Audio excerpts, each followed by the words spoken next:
Today in Beer Scientist, we'll be doing a Warrior Pale Ale.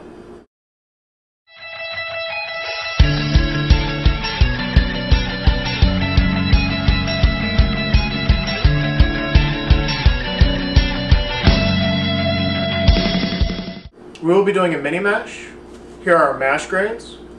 We have 1 pound of Crystal 20, which produces a sweet caramel flavor and a golden color.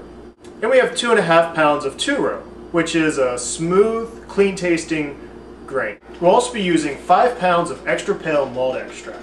We have 1 ounce of Warrior hops for bittering hops. Now Warrior hops are US grown hops that give a smooth, neutral bittering and a clean taste. We're also using 1 ounce of Sterling hops. Now we're using half an ounce of Sterling hops for our flavoring hops and the other half ounce for our aroma hops. Now Sterling hops are US grown hops, similar to Saaz hops, and they give a spicy, earthy flavor.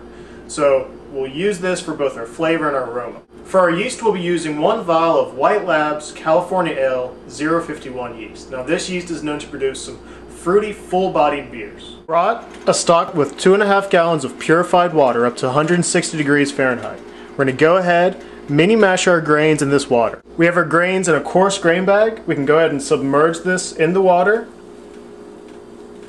Dunk it a few times. We've tied off our grain bag.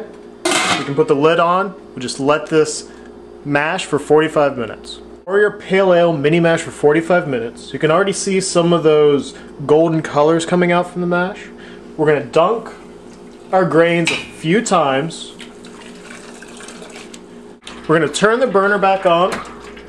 We're going to pour 3 of these 2-cup measuring cups of hot mash water over the grain bag. This will allow us to get the rest of the sugars off the grains and into our batch.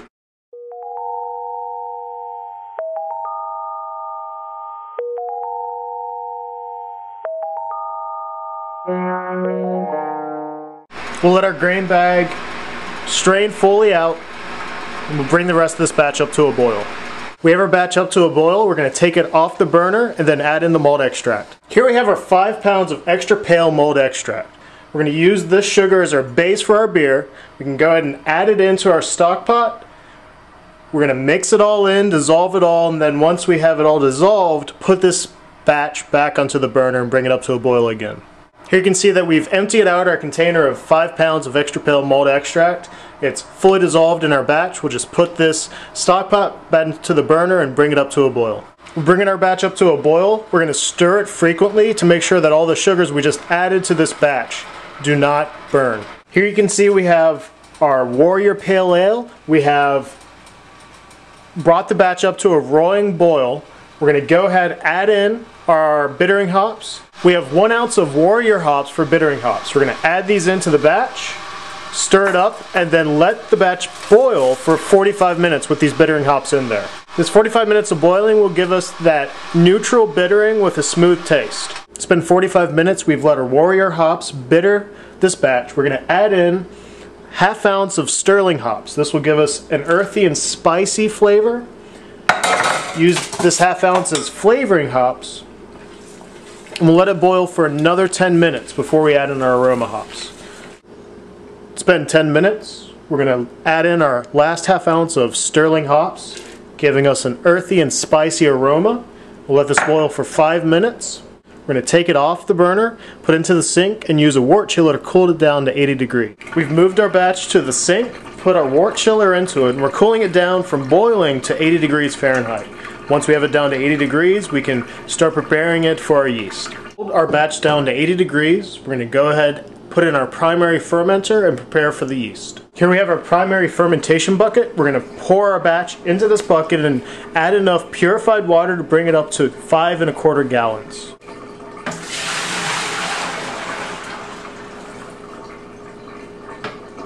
Now we'll add in our White Labs California Ale 051 yeast. Now that we've added in the yeast, all we need to do is aerate the batch to make sure that we can start fermentation. We're going to go ahead, pour the batch between our stock pot and our primary fermentation bucket to work air into the batch to make sure that the yeast doesn't have enough air to actually start fermentation. So we'll pour it back and forth.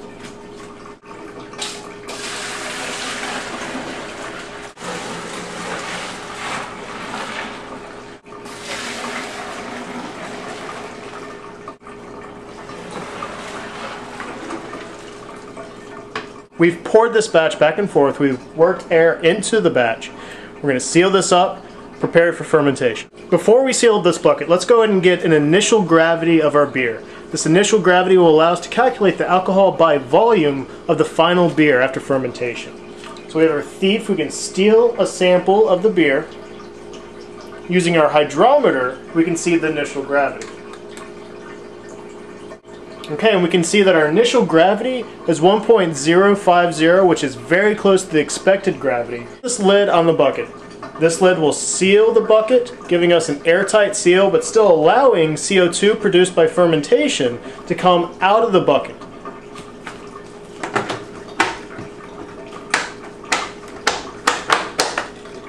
We've tucked our Warrior Pale Ale into the pantry, a dark, dry place for fermentation to happen.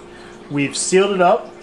We are allowing CO2 through the 3-piece airlock. We'll let fermentation go on for the next 7 days, and in 7 days we'll transfer it to secondary fermentation. This has been the batch creation of a Warrior Pale Ale.